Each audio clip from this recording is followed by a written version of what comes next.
Watchmen es, seguramente, la mejor obra en la historia del cómic, pero definitivamente es una obra maestra del arte en general. La manera de abordar su trama, sus personajes, su excelencia visual y por sobre todo su simbolismo y múltiples lecturas. Pero para hablar de Watchmen debemos primero hablar del genio que la concibió, o al menos sobre uno de ellos. Y es que teniendo como escritor a un personaje tan excéntrico, es casi un insulto no dedicarle un espacio a su genialidad creativa y a su visión sobre el arte. Por eso en este primer video de esta saga sobre Watchmen vamos a analizar la obra y psique de Alan Moore, para entender por qué este cómic tiene un sello personal tan grande de parte suya.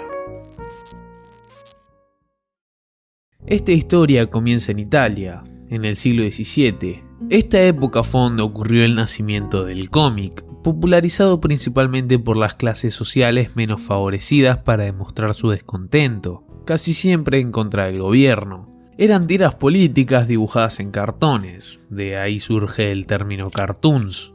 Servía, además de un medio de entretenimiento, tanto para el lector como para el creador, como un medio de expresión. Una forma de arte al alcance de cualquiera con un poco de grafito o carbón y una superficie tan diversa que podría ser las paredes de cualquier edificio. Tampoco voy a decir que fue el momento en el que el arte comenzó a usarse como medio de expresión porque no sería verdad, pero sí es cierto que cuando los primeros cómics estaban aún en pañales, muchos lo usaban con este objetivo, con la idea de romper con lo establecido por medio de la crítica. Tratar de cambiar la mente de la gente de la época para así todos juntos cambiar al país. Es entonces cuando en 1953, 3 siglos más tarde, nacería Alan Moore. Y para aclarar, esto no es una biografía, solo me venía bien decir eso para hacer la transición. Solo hace falta ver su aspecto para, como mínimo, intuir que estamos hablando de una personalidad estrafalaria. Cualquiera que sepa un poco de él sabrá que se declara políticamente anarquista, aunque puede que su pensamiento haya variado un poco desde tales afirmaciones, pero definitivamente no estamos hablando de alguien de izquierdas o de derechas. No sorprende que haya sido el escritor de V de Vendetta. A principios de los 80 comenzó a trabajar en 2000 AD o 2000 AD, por si tenés un familiar inglés, revista donde también trabajaba Alan Grant, famoso escritor de cómics de Batman o el Juez Dredd, quien, cuando leyó un guión de Moore sobre este último personaje, dijo: "Este chico es un escritor jodidamente bueno". Y aunque los trabajos que él hacía para la revista eran muy provechosos, en 1985 Moore abandonó la revista por la falta de derechos de autor en los cómics ingleses. Daría a entender sus pensamientos sobre estos. El autor de una obra debe ser el dueño de la misma, o al menos debe tener gran parte de sus derechos, pues es este quien la moldea para que sea única, no una editorial cuyo único objetivo es venderla. Por estos mismos motivos, años más tarde abandonaría DC Comics, en la que brilló apenas cruzó la puerta por ser el escritor de Swamp Thing.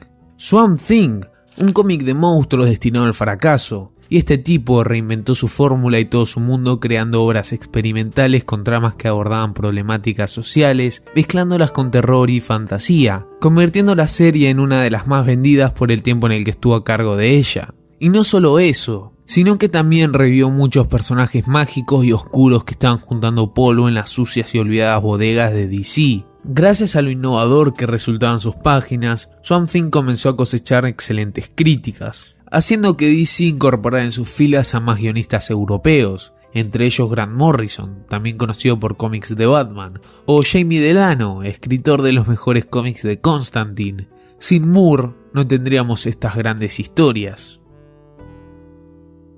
Era claro que Alan Moore tenía ideas muy revolucionarias para su época. El tipo es un antes y un después en la industria de las viñetas. De claro ejemplo está The Killing Joke, una obra con temas adultos que trata a sus personajes de manera muy profunda, seria y oscura. En toda su obra incorpora muchos recursos ajenos al mundo de la historieta, como la influencia de escritores de la nueva ola de la ciencia ficción, un movimiento literario que duró desde los 60 y 70, siendo su gran referente Michael Moorcock, y también del género de horror como Clive Barker o William Burroughs, por lo que no es de extrañar que se haya ganado el título del mejor escritor de cómics de la historia, según muchos. Todo esto se ve plasmado de forma excelente en Watchmen, la que pienso es su obra maestra. Una trama seria, personajes que a pesar de llevar trajes exagerados están dotados de una gran profundidad. Su anarquismo representado espectacularmente en la frase "¿Quién vigila a los vigilantes?", pero por sobre todo, la revolución que implicó en el género.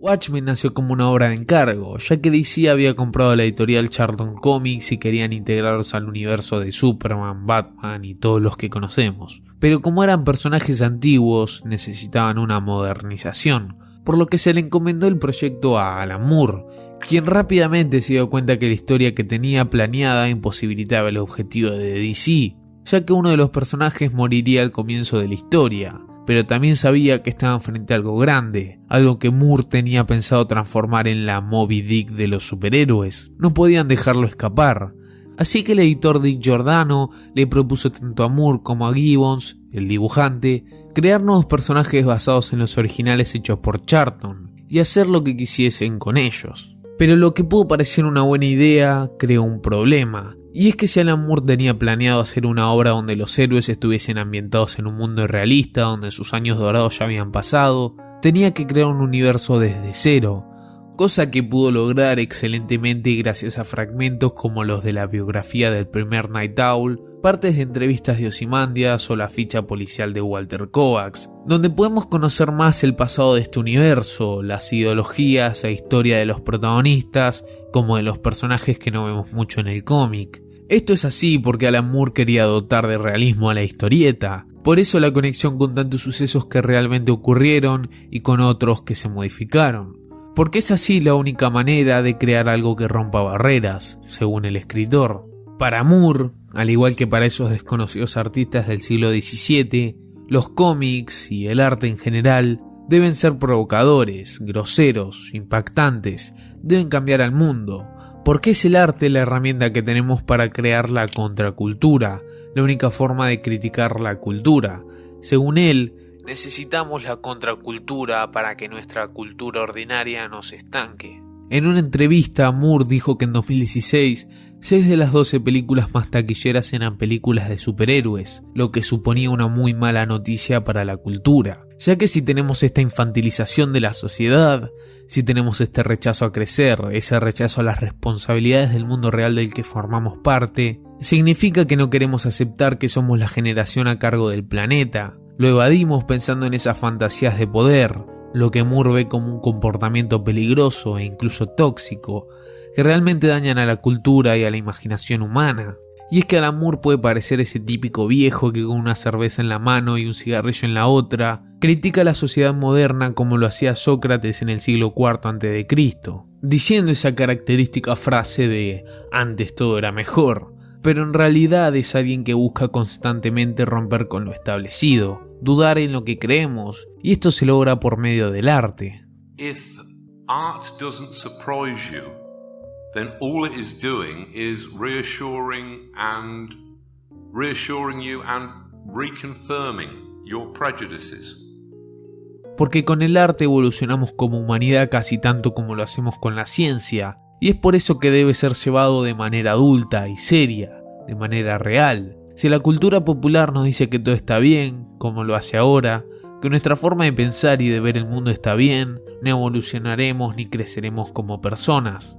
Para Moore el arte es el único medio de expresión que no necesita lenguaje, que se transmite de corazón a corazón, de mente a mente. Es una forma de combatir a esas aislantes dudas que nos rondan en nuestras cabezas de "soy el único que piensa así", "el único que se siente de esta manera", "el único con estas ideas", "hay algo mal conmigo". Porque cuando ves una verdadera obra de arte te hace sentir menos solo, porque hay alguien que piensa de la misma manera que vos, pero también otros que no lo hacen. El arte es algo que conecta a los seres humanos independientemente de cómo sean, de dónde son, de sus creencias, de sus pensamientos, sus ideales, su moral, de todo. So, yes, it's not just that it would be preferable if we had some decent, committed art around at the moment. It's absolutely vital.